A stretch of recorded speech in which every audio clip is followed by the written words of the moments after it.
On vient de recevoir le dernier petit bijou de Xiaomi, le Mi 11 Ultra. Une véritable démonstration de force de la part du constructeur chinois, mais cela en fait-il pour autant le meilleur smartphone de Xiaomi de l'année 2020? Réponse dans ce test.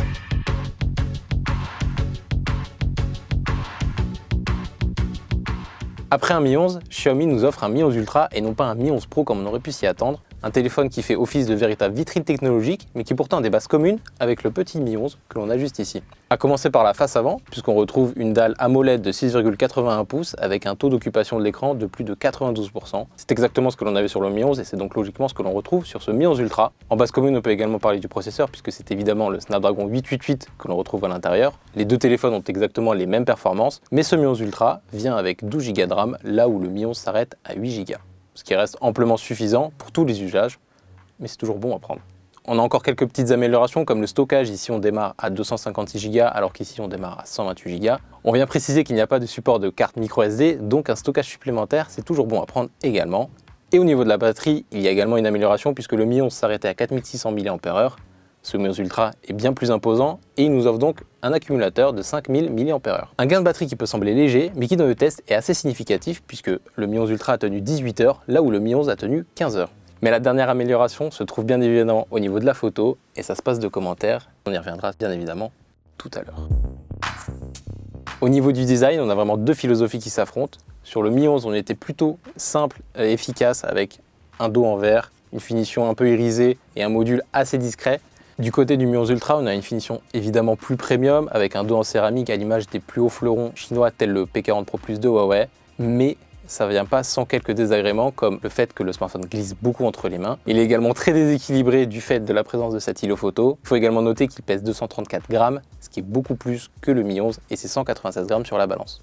Alors on en parle beaucoup depuis tout à l'heure et vous l'aurez surtout très bien vu. On a un immense îlot photo ici qui renferme donc 3 modules mais également un petit écran AMOLED de 1 pouce qui ne sert pas à grand chose, mais qui a tout de même son utilité, puisqu'il permet d'afficher l'heure, et c'est déjà pas mal, mais il permet également de contrôler la musique lorsqu'elle est activée, mais aussi de servir d'écran de retour lorsque vous prenez des photos avec les 3 modules, pour prendre vos meilleurs selfies, ou pour que vos amis vérifient à quel point ils sont beaux lorsque vous les prenez en photo. Donc on a cet immense bloc photo qui occupe quasiment un quart de la surface arrière du smartphone, avec ses 3 modules et son écran, espérons que ça en vaille vraiment la peine.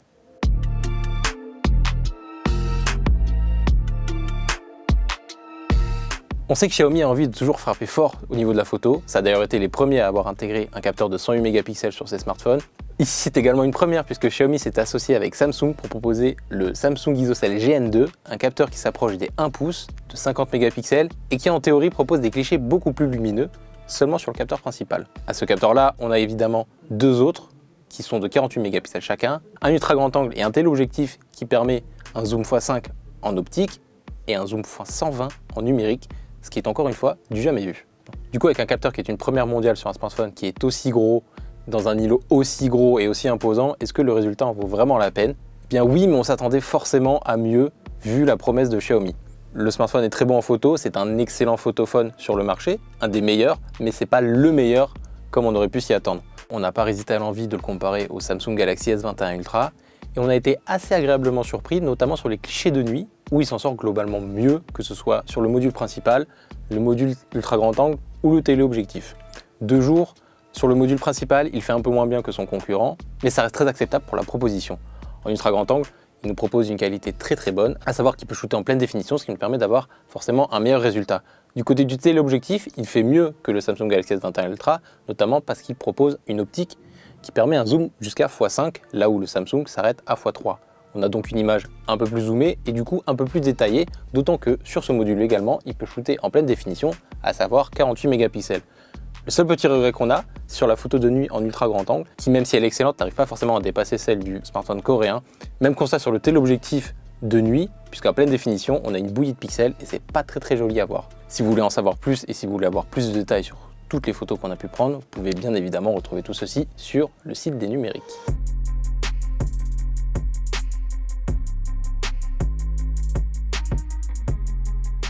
Superbe écran, très bonne performance et excellente autonomie, ce Xiaomi Mi 11 Ultra vient se poser facilement face aux autres très haut de gamme du marché, à tel point qu'il se pose en excellente alternative au Samsung Galaxy S21 Ultra, l'autre Ultra de ce début d'année 2021.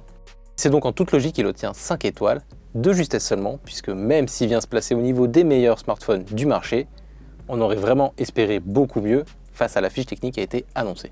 Si vous voulez en savoir plus, comme d'habitude, rendez-vous sur lesnumériques.com pour retrouver le test complet et toutes nos analyses détaillées.